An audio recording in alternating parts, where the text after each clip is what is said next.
老板你好，我是范连维，我在医省，我今年32岁，我结婚了，我有2个孩子，谢谢爸爸。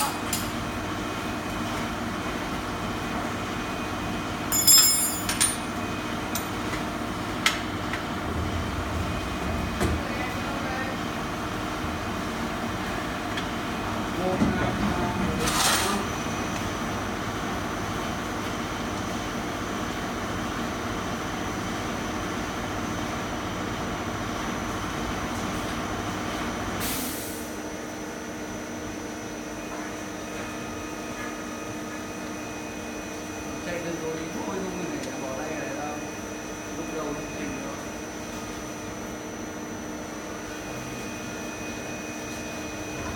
Mình cầm nước luôn đi, nhập phát là lo các ghép cái trên mình là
sát này.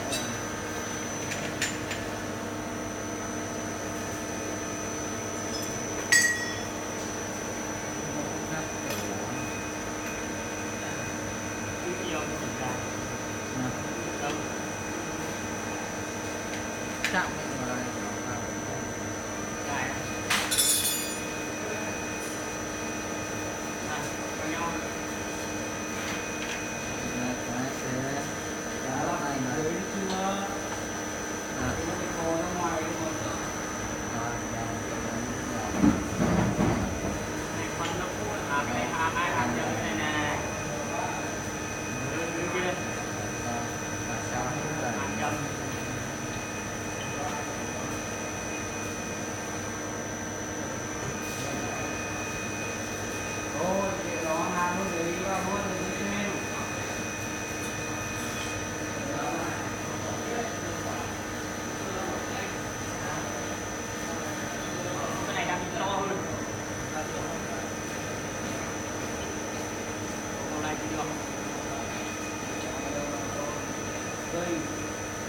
An nhầm đầu,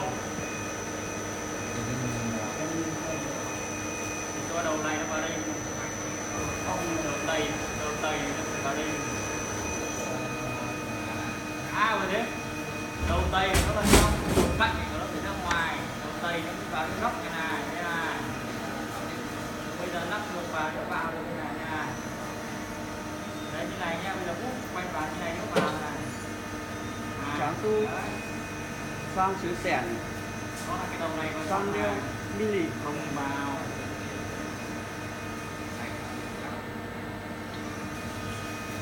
xứ ủ sẻn lý chiều Đấy là trong đầu tây vào trong này, đầu vuông đầu cả hai cái góc của nó này. Táo xe chia lao bàn Tây này.